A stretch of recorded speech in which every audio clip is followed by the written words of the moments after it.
Welcome back, everyone, to the Deep Dive. Today we're diving into something pretty interesting. Yeah. Apple's in the hot seat, Yeah. facing a lawsuit. Mm.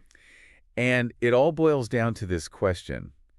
Did they maybe overhype the AI capabilities of Siri Uh-huh. on the new iPhone 16? Yeah, this is We've got a great article from the Register yeah. that really digs into the weeds on this one. Yeah. So, our mission here is to really break it down, Yeah. understand the allegations, figure out where this all fits in with Right. the larger landscape of AI, and maybe get a better sense of how these technologies are being, Right. marketed and presented to consumers. This is a really crucial moment to be examining that. Uh, AI is becoming such a central part of how these tech companies are selling their products. right.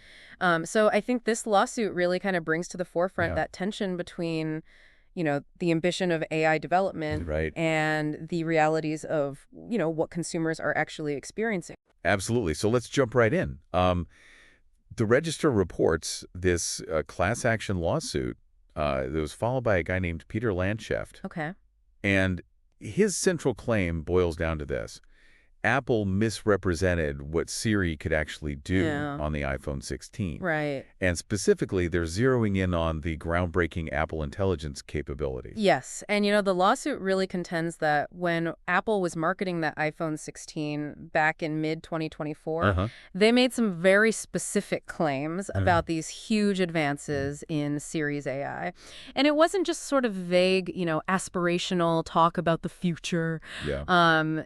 They got into, the weeds of, these specific features Right. that, were implied to be coming very soon. And the legal basis for all this is pretty broad. The article lists false advertising, Yeah. violations of consumer protection laws, even breach of contract. Mm-hmm. They're really throwing the book at them. Yeah. It seems like they're covering all their bases. Right. I mean, I guess the fundamental argument Yeah. is that Apple intentionally deceived millions of consumers Wow. into buying these phones Uh-huh. based on AI features that weren't actually ready and, according to the lawsuit, Right. still weren't. And that's a key point, right?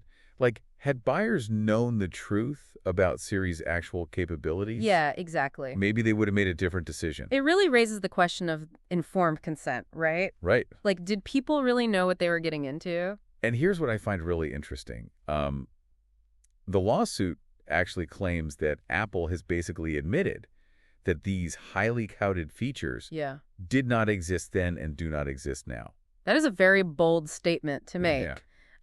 And I think, it suggests that the plaintiff believes they have pretty solid evidence that Yeah. Apple knew these features weren't ready to go, Right. yet they still used them as a major selling point. Yep. That's going to be a really key point, I think, in this whole legal battle. Absolutely. So let's dive into some of these phantom features Yeah. that were promised but never materialized. Right. The article gives a few specific examples. One of the big ones that they mentioned is priority notifications. Okay. This idea that Siri would learn to filter your notifications Right. and only show you the really important stuff Right. proactively. I mean, that kind of contextual understanding and filtering, Yeah. it's a huge challenge in AI. Right. I mean, think about how useful that would be. Oh, yeah. It's like the ultimate dream of a smart assistant. It's what we all want, right? Exactly. And the article also talks about how Siri was supposed to be even more capable Uh-huh. by tapping into a user's personal context. Yes. So it could give more tailored help. I mean, that's personalized AI, isn't it? That's the holy grail, isn't it? Right. A Siri that really gets you, Yeah. knows your habits, Right. anticipates your needs before you even have to ask. But I mean, to get to that level of personalization, Yeah. you need incredibly advanced AI. Right. You need seamless integration across all your devices and data. Right. I mean, it's a very tall order. And then there's this third promise, and this one really stood out to me. Siri would have on-screen awareness Yeah. and the ability to perform hundreds of new actions, not just within Apple apps, Right. but across third-party apps as well. I mean, that's a huge jump, right? Oh, yeah. Just imagine you look at an app, tell Siri what to do, and it just happens. It sounds amazing, but the technical challenges involved in getting that to work reliably Yeah. across so many different apps. Right. It's mind-boggling. You need deep understanding of all those different user interfaces, Right. how each app functions.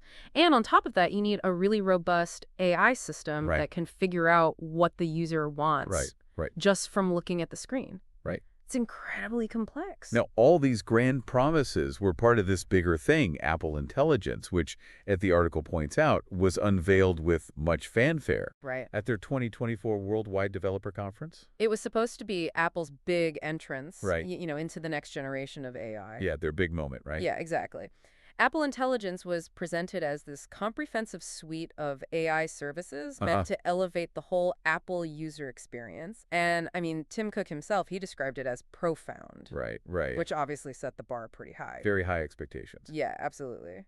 And then they also emphasized Apple Private Cloud Compute as a way to protect privacy Yeah. while using cloud-based AI, which seemed like a direct response to all those concerns about data security Right. that people have with AI. Can you just remind us again how that privacy enhancement works? Sure. The basic idea is that with Apple Private Cloud Compute, any sensitive AI tasks, Mm-hmm. they're handled on Apple's own secure servers Okay. rather than directly on your device Right. or potentially on less secure third-party clouds. Okay. So this lets Apple use these more powerful AI models Uh-huh. that need the cloud, but they still retain control over user data, Right. ensuring a higher level of privacy. Gotcha. Okay, so a lot of hype, a lot of big promises, but the article then goes on to say that in reality, Apple Intelligence features deployed to date have been underwhelming. Yeah. That's a pretty blunt assessment. It's a very direct way of putting it. And it really suggests that there's this big disconnect Right. between those initial promises Yeah. and what users are actually experiencing with Apple Intelligence. Yeah. And I think that gap between expectation and reality, that's really at the heart of this lawsuit. Yeah, and to make matters worse, the article mentions a recent report Uh-huh. that those big AI personalization features for Siri, Yeah, right.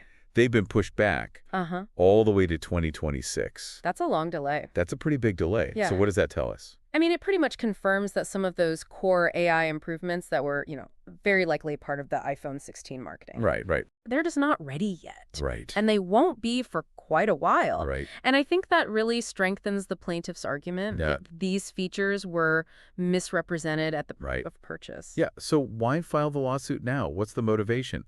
The article touches on this idea that maybe Apple's feeling the heat Right. in the so-called AI race. So when we talk about this AI race, who are the major players? Well, the lawsuit specifically names Microsoft, Okay, Alphabet, which is Google's parent company, Yeah. Amazon, and Meta. okay, They've all been investing heavily in AI, Mm. showcasing all these advancements, Right. whether it's generative AI, smarter search engines, Right. personalized assistants, all that stuff. right. It's interesting, though, the article also points out that there's no sign yet that Apple's rivals are making a profit Yeah, that's true. from their AI expenditures. Yeah, So it's a good reminder that, yeah, there's a lot of hype, a lot of investment in AI. right. But the financial payoff, It's not a sure thing. it's not a guaranteed thing. Yeah, exactly. Right. So, there's this narrative of an AI race. Right. But it seems like the real challenge Yeah. for everyone involved Uh-huh. is figuring out how to make money Right. from these advancements. Right, how to turn those innovations Yeah. into actual revenue. Yeah. And I think, Apple's struggles, they might not be unique in that sense, Right. but it's the way they talked about their AI plans Okay. that seems to be the problem here. Right. Right. The article also mentions some potential shakeups Yeah. happening internally at Apple, particularly with their AI leadership. Yeah, it sounds like Mike Rockwell, who Okay. was previously leading the Vision Pro headset development, Yeah. he's reportedly taking over Siri management, Okay. replacing John Gianandrea, Who's who was that? the AI chief. So what could that kind of leadership change mean? Well, often when you see executive changes at that level, Yeah. it means there's a shift in strategy, or Yeah. maybe they're trying to address some areas where they're not performing as well as they'd like. Yeah. The fact that they've brought in someone like Rockwell, Right. who comes from a different but still very advanced tech background, Right. to lead Siri, it could be that they're looking for a fresh perspective, Right. a new way of tackling these challenges, Right. Right. of integrating AI into the Apple ecosystem. Yeah, and this shift has led to some interesting observations. Analyst Benedict Evans, he wonders if this is a sign of a Windows Vista-like drift into systemically poor execution. That's a pretty heavy comparison. Yeah, I mean, Windows Vista, it was notorious for delays, Right. performance issues. right. It really hurt Microsoft's reputation for a while. Yeah, I think what Evans is getting at is, Could Apple be facing similar underlying problems Right. in their software development, especially when it comes to something as complex and fast-moving as AI? Right. So finally, how has Apple responded to all this? Well, according to the Register, they haven't released any official statement yet. Really? Yeah. No comment. And, they even make this slightly humorous observation that Siri has no idea how to answer our questions about the lawsuit. That's kind of ironic, isn't it? It is. The very AI at the center of this whole Right. controversy seems to be oblivious to what's going on. Right. So just to sum it all up, Apple's facing this big class action lawsuit Yeah. claiming they mislead consumers about Siri's AI capabilities Right. when they were marketing the iPhone 16. The big issue is those groundbreaking Apple Intelligence capabilities. Uh-huh. They haven't been delivered. Right. And it raises some important questions, Right. right? About the Absolutely. pressure on these tech companies to be seen as leaders in AI, Uh-huh. and maybe the dangers of making these grand promises about technology that isn't Hmm. quite ready yet. Yeah, this whole situation really underscores Yeah, how important it is for these companies to yeah. be honest with consumers Right, about what their tech can actually do. right, AI is developing so quickly. There's this huge temptation to generate buzz, boost sales with these futuristic promises. right. But I think this lawsuit shows there can be real consequences, Absolutely. legal consequences, damage to the reputation Yeah. when the reality doesn't match the hype. It really makes you think, doesn't it? Yeah. With AI evolving so fast, Right. and it's inherently unpredictable, right? Yeah, for sure. Where's the line between marketing that's aspirational Right. and marketing that's misleading? It's a tough question. Yeah, and what happens to consumer trust Right. when those big promises, don't quite pan out? Yeah, It's a lot to ponder, a lot definitely. to consider. Yeah. Thanks for diving into this with me. It's been a pleasure. Until next time.